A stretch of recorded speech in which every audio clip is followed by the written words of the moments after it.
I might have been wrong about this series. This might be an actual good Eastern Conference Finals. Now, the only reason why I didn't like this Eastern Conference Finals matchup was because, first of all, I thought the Pacers was front runners. Let's just keep it a buck. I don't like Halliburton. I thought the Pacers was front runners. They beat a injured old Bucks team. They beat a infirm. They beat. I don't even know what to call that Knicks team. I don't know what to call that Knicks team. They got down to like 4 guys. I swear it was looking like Alabama when Colin Sexton was there. I swear at one point the Knicks only had 4 guys on the court, bro. I don't know, but the Knicks team that Indiana beat and the Bucks team Indiana beat, I just wasn't that impressed. Now you play who's in front of you. So they got to the ECF. I was like, okay, cool. Boston should dispatch them in 5. I wasn't impressed with Boston's run. Boston went to 5 with Miami. No Jimmy Butler. No Terry Rozier. I thought they should have swept them. Then they had a competitive gentleman sweep, in my opinion, with the Cleveland Cavaliers. I thought some of those games was a lot closer than they should be, especially with Donovan Mitchell out and Jared Allen out. And even that last game without Karis LeVert, I thought that game was a little bit too close. So I was kind of disappointed with both teams' runs for different reasons to this ECF. So I didn't think this was gonna be good. I thought Boston was gonna win in 5. I thought Boston was gonna skate to the finals. But no, no, no, no.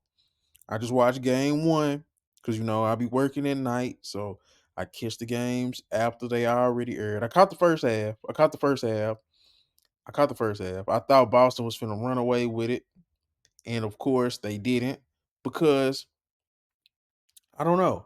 But in this video, I'm just gonna go over a couple things that I seen from Boston that I liked, some adjustments they can make, and then some things I like from Indiana and some adjustments they can make. Now let's get into Boston. Say, bro, Jason Tatum, despite his inefficiency in this game, he was 12 for 26, 2 for 8 from 3. He was absolutely dominant. Jason Tatum was dominant from start to finish, bro. He was the clear-cut best player in this game. 36 points, 12 rebounds, 4 assists. I thought he easily was the best player in this game. Now, the efficiency, like I said, wasn't there, but the overall dominance was there. You seen it. You felt it. Jason Tatum literally clearly was stamped the best player in this game, man. Now, Jaylen Brown, he was clearly the second best player in this game. Like you literally felt that Tatum and Brown was clearly the 2 best players in this series. Now, Jaylen Brown, when he hit that 3 over Siakam, that was just a superstar shot. That was a superstar shot. Siakam didn't do nothing wrong. Now, I heard on the broadcast how they was saying they was playing on too close to 2, but that was as good of a closeout as you go get. That was as good a closeout as you go get. He had the pump fake. He had to shoot it anyway. Siakam didn't foul. He didn't impede his landing space. That's all you can ask for. Jaylen Brown just hit a tough superstar shot. And then on the other end, the next play, Jason Tatum absolutely smothered Tyrese Halliburton, bro. Now, we're going to get into that later. I didn't like what Indiana did. I'm going to get to that when I'm talking about Indiana. But Jason Tatum absolutely he moved his feet. He was aggressive. Great contest on Tyrese Halliburton.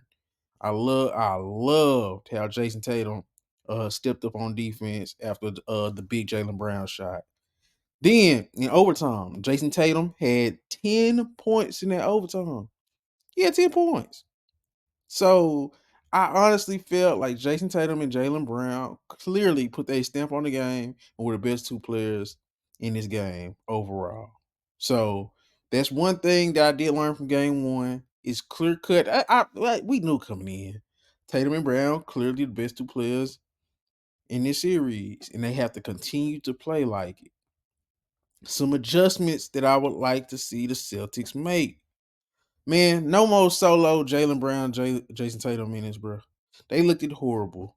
When Jaylen out there was by himself with role players, it looked terrible. Especially that I think it was Jaylen Brown, Sam Hauser, Peyton Pritchard. Uh, I can't remember who else, but that lineup was terrible. That's when Indiana went on one of their runs. I don't like when Tatum is out there by himself. I think it should always be Jaylen Brown and Derek White, or Jaylen Brown and Drew Holiday, Jason Tatum, Derek White, Jason Tatum, or Drew Holiday. You gotta have a forward guard combo at all times in this series because of Indiana's depth. You have to. You can't afford to play just Jason Tatum in role players or Jaylen Brown in role players. You just can't do it in this series, Missoula. You can't do it. You can't do it. Another thing that I would like to see the Celtics do: more post up opportunities. More post up opportunities. Now, I know that sounds crazy because it's 2024, but the the Celtics only won the points in the paint battle by 2. It was 58-56.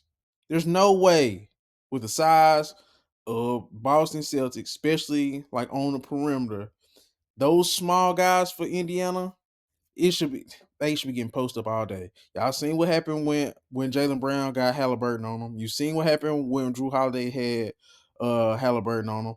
Just easy pickings. So I would like to see them take more advantage of those smaller guards in the post, get more paint opportunities because they took 10 more threes and only made 2 more threes than the Pacers in this game. That's unacceptable.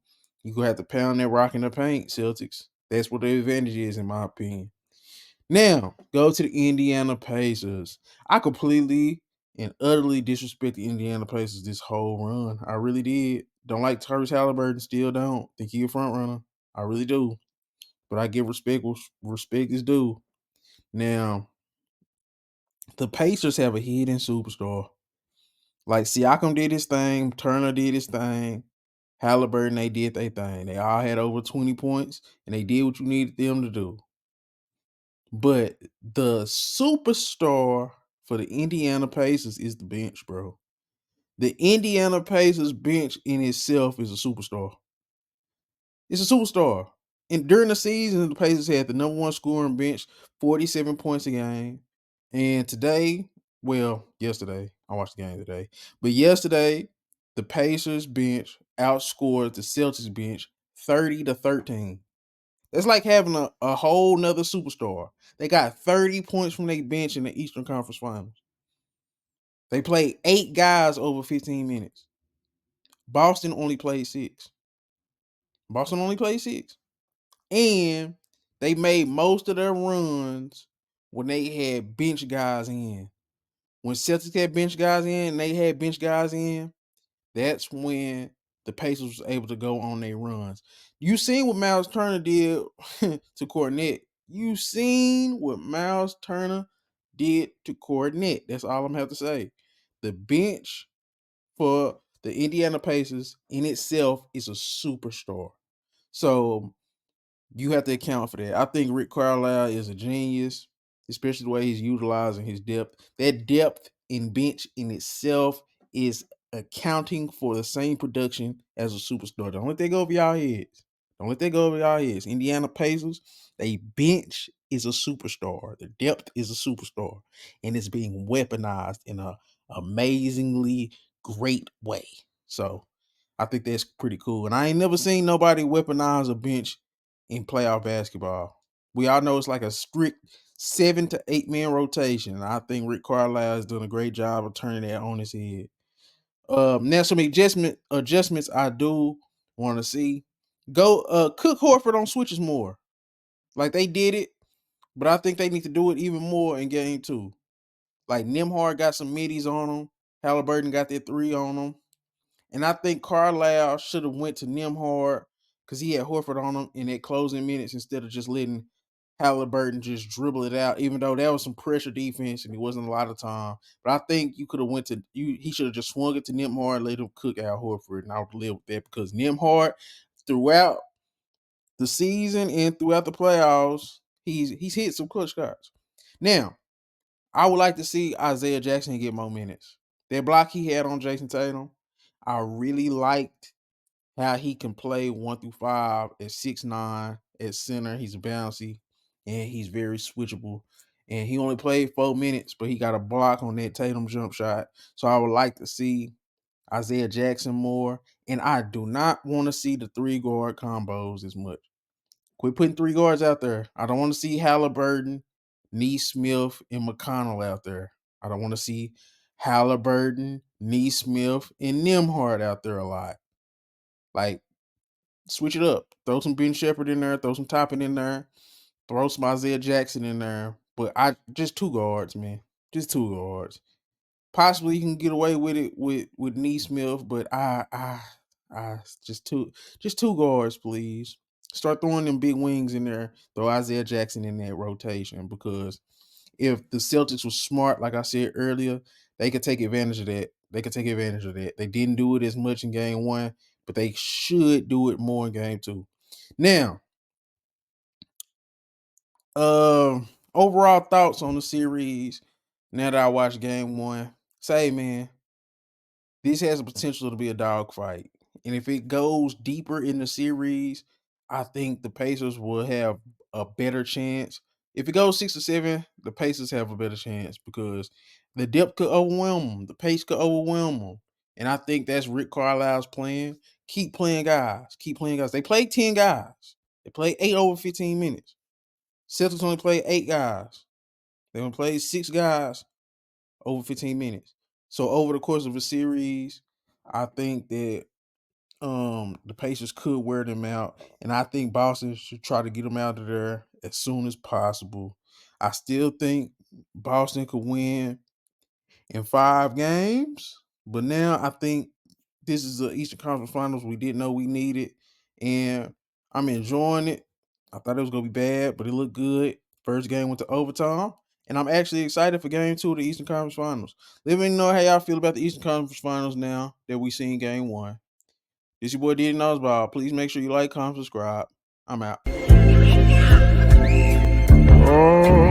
Found some shit I love to do, so I can live comfortable. Searching for a peace of mind, need that when it's time to rhyme. Perfect in every line, any chance I get, and I know it takes time, but I will never quit.